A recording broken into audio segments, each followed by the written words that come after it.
은혜 받으실 하나님 말씀은 다니엘 6장 10절입니다. 다니엘이 이 조서에 왕의 도장이 찍힌 것을 알고도 자기 집에 돌아가서는 윗방에 올라가 예루살렘으로 향한 창문을 열고 전에 하던 대로 하루 3번씩 무릎을 꿇고 기도하며 그의 하나님께 감사하였더라. 아멘. 오늘 설교의 이해를 돕기 위해서 그림을 그렸습니다. 메대 나라 다리오 왕 시대 때 하나님께 기도하면 죄라는 법을 세워서 이 법을 뛰어넘어서 기도하다가 모함을 받아서 다니엘이 사자 굴속에 던짐을 받는 이 그림을 회화적으로 그렸습니다. 다니엘이 굴속에 던짐을 받을 때 천사가 등으로 받는 모습을 이렇게 표현을 했어요. 이건 웃는 모습이고 여기는 사랑 마크를 표현했습니다. 십자가는 구원의 상징이기 때문에 사자의 입을 봉했다는 것을 끈으로 묶는 모습으로 이렇게 표현을 했습니다. 그리고 사나운 사자의 모습을 검은 티 안경을 쓴 모습으로 우화적으로 표현했고요. 야생 동물이기 때문에 땅에 굴을 파서 자유롭게 뛰놀 수 있도록 이런 그림으로 표현을 했습니다. 이건 핸드폰 거치대 사진을 찍을 때 그 핸드폰 거치대를 그려놓았습니다. 오늘 본문 말씀을 중심으로 해서 예수님 믿는 왕족과 귀족들의 흥미진진한 감사의 이야기라는 제목으로 하나님 말씀의 은혜를 함께 나누고자 합니다. 다리오 왕은 메대 나라의 왕으로서 전국을 통치하기 위해서 120방백을 자기 마음대로 세웠습니다. 총리 셋을 세우는데 그 중에 다니엘이 가장 민첩한 총리로서 총애를 받게 되어집니다. 120방백이 시기를 해서 다니엘을 처치하기 위해서 고소할 틈을 찾고자 했는데 국사에 대해서는 허물도 없고 아무 그릇됨이 없이 충성된 다니엘이기 때문에 흠을 찾지 못했습니다. 그럼 율법을 가지고 흠을 찾으려고 할 때 다니엘이 기도하는 걸 알았기 때문에 총리들과 고관들과 법관들과 모사들이 함께 모여서 의논을 하고 왕 앞에 나가서 제안을 했습니다. 왕의 권위를 높여주면서 앞으로 왕 외에 다른 신에게나 사람에게 구하면 사자 굴속에 집어 던집시다. 이것을 율법을 세우고 금령의 도장을 찍어서 메대와 바사에 변개치 않은 규례를 만듭시다.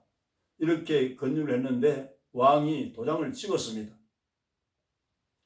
다니엘이 이 소식을 듣고 집으로 돌아가서 왕이 도장을 찍은 것을 알면서도 예루살렘을 향하고 창문을 열어서 하루에 3번씩 무릎을 꿇고 감사 기도를 했다고 했습니다.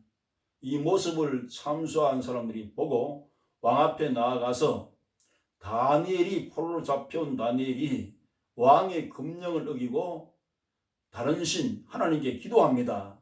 그러면 메대와 바사의 변개치 않은 규례대로 다니엘을 처치해야 됩니다. 이런 표명을 했을 때 왕이 심히 근심을 합니다.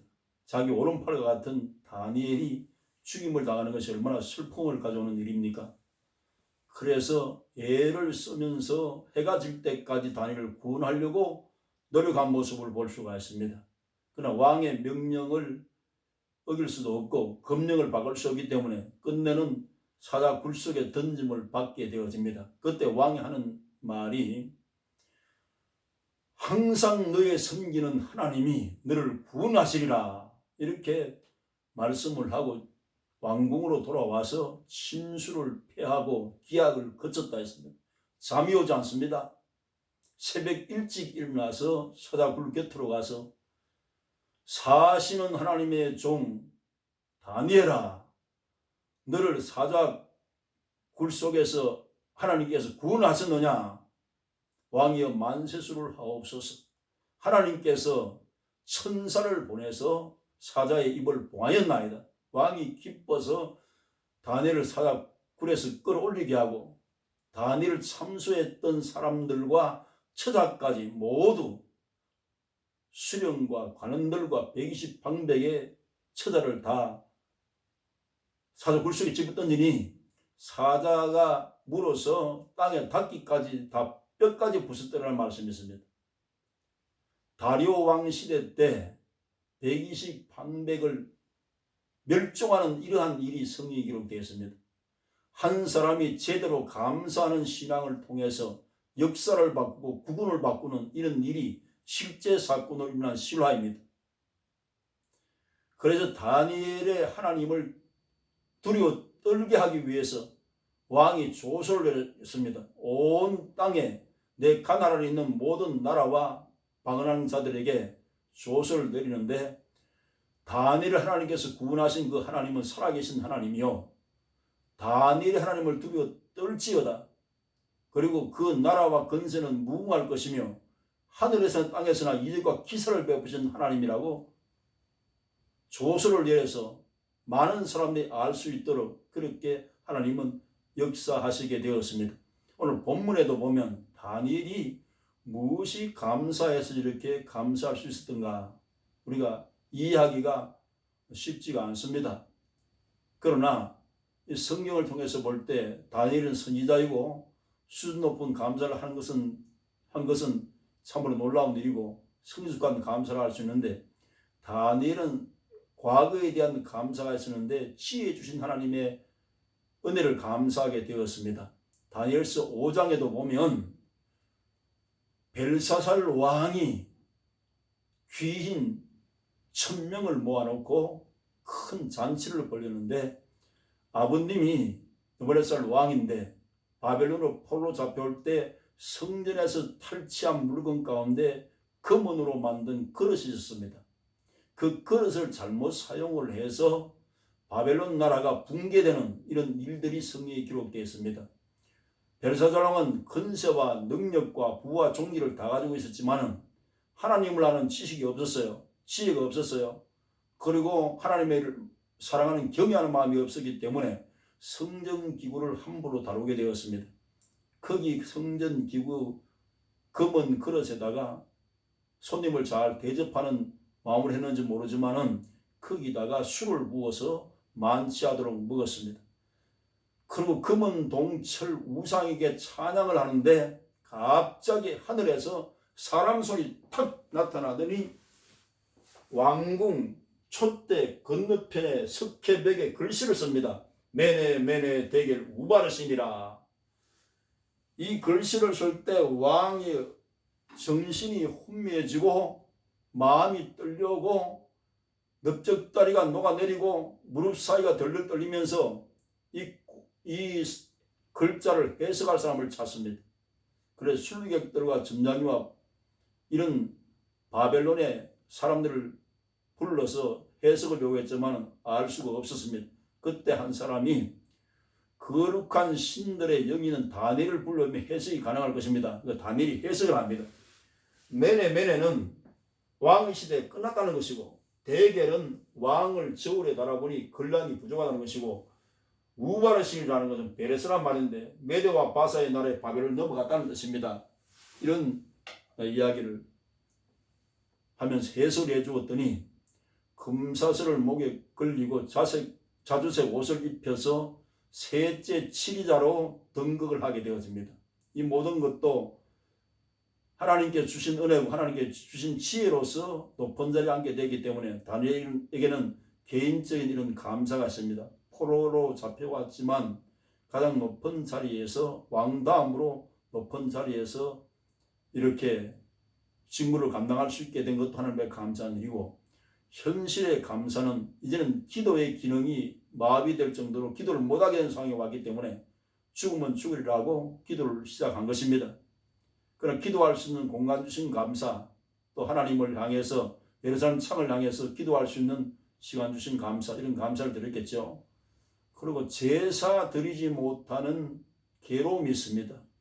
지금은 예배이고 구약시대는 제사라고 말하는데, 제사는 제사장이 있어야 합니다.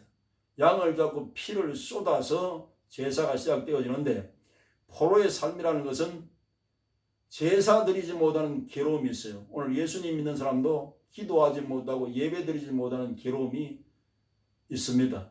예배를 드리지 못할 상황이 될 때는 그냥 그 괴로움을 가지고도 현실에 감사할 수 있는 것은 하나님께서 좋게 해줄 것을 믿고 사드락과 메삭과 아벳노고도 불 가운데 구하신 하나님께서 왕족과 귀족을 보호하시겠다고 하는 믿음을 가지고 하나님 앞에 기도했다고 봅니다. 미래에 대한 감사가 있습니다. 다니엘서 9장 2절에 보면 예레미야 선지자를 통해서 70년 후에 이 이스라엘 나라가 복귀가 되어서 예루살렘에서 다시 나라가 건설될 것을 미래를 바라보며 희망을 바라보고 소망적인 감사를 할 수 있었습니다. 이 다니엘은 선지자였기 때문에 선지자는 선지자의 뜻을 잘 이해하고 있습니다. 이사야서 11장 1절 말씀에도 이새의 줄기에서 한 싹이 나며 이새의 뿌리에 산 줄기가 나서 결실할 것이요 했습니다. 이새의 아들이 다윗 아닙니까? 다윗의 왕통을 통해서 메시아신 예수님이 나기 때문에 왕족을 보호하고 귀족을 보호한다는 것을 다니엘은 알았습니다.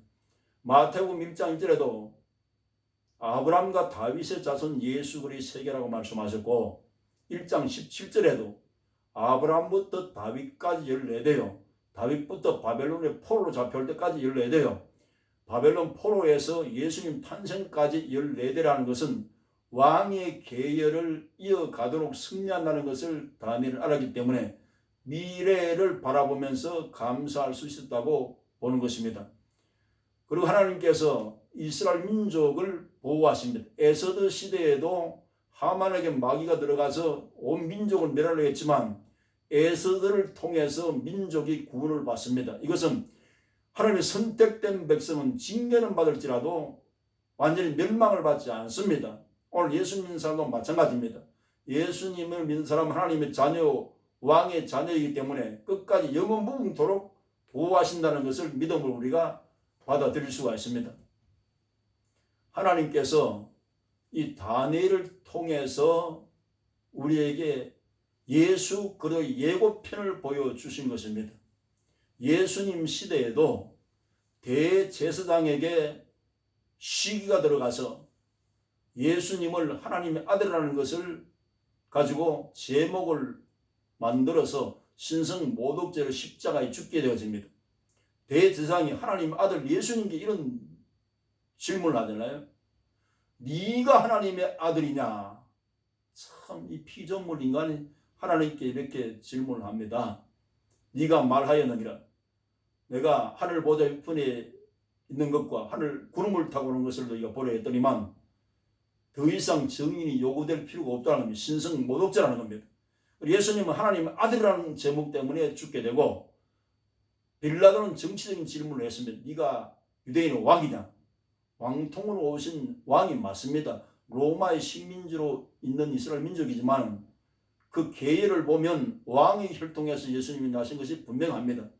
네가 말하였느니라. 그러나 이 나라는 여기 있는 것이 아니라 하늘에 있는 것이라고 말할 때 놓아주려고 애를 썼지만은 그러나 밀란이 두려워서 빌라도가 손을 씻으면서 너희들이 당하라 하고 그렇게 십자가의 죽음의 사형에 내어줍니다. 이 두 제목을 위해서 예수님은 죽게 되는데 다니엘은 사도굴 속에서 구원을 받았지만 예수님은 십자가에서 죽으십니다. 죽으실 때 사망의 왕을 이깁니다. 죽음을 이깁니다. 그래서 사망의 왕에 붙들려 있는 백성들을 자유케 하기 위해서 다이로다 하신 것입니다. 이제는 복음 소식을 듣고 거기에서 나와서 만왕 예수님께 접붙임을 받을 수 있도록 복음은 이렇게 좋은 소식으로 해방의 소식을 전해주는 것입니다. 그 후에 십자가 지고 부활을 하시고 대제사장의 가문이 종료가 되어집니다. 다니엘을 참수했던 처자가 다 죽었듯이 이제는 대제사장 시대가 마감이 됐어요. 제사장 시대가 마감이 됐어요. 그 가문이 완전히 종료가 됐어요. 그러고 난 후에 목사님들의 시대를 열었습니다. 그래서 성경에 보면 예수님께서 밤모습에 나타나서 나는 7 별을 붙잡고 7 금촛대에 서 있단다 그랬습니다. 금촛대는 교회이고 별은 하나님의 주의 사자를 말합니다. 이 복음을 천하에 전해서 아브라함에 약속했던 그 약속을 주님은 이루고 가십니다. 나의 백성이 하늘에 들어가고 바다에 몰아갔다는 것은 천문학적인 숫자인데 예수님 믿는 많은 백성들이 다 아브라함의 후손입니다. 주의 종들을 통해서 세계 만민에게 복음을 전해서 그 믿는 자들이 왕족으로 하나님의 반열에 들어가는 그 역사를 일으키기 위해서 복음이 필요하고 이 복음을 받은 나라 민족을 왕성게 되고 번성게 되고 창대케 되도록 하는 것이 하나님의 그림이요 계획이요 뜻입니다. 그래서 우리는 하나님 앞에서 현실을 감사하고 과거를 감사하고 미래를 감사하는 이 감사의 신앙을 가지고 모두가 다 하나님의 은혜를 힘입어서 승리하는 하나님의 사람들이 되시기를 주 예수님의 이름으로 축원합니다.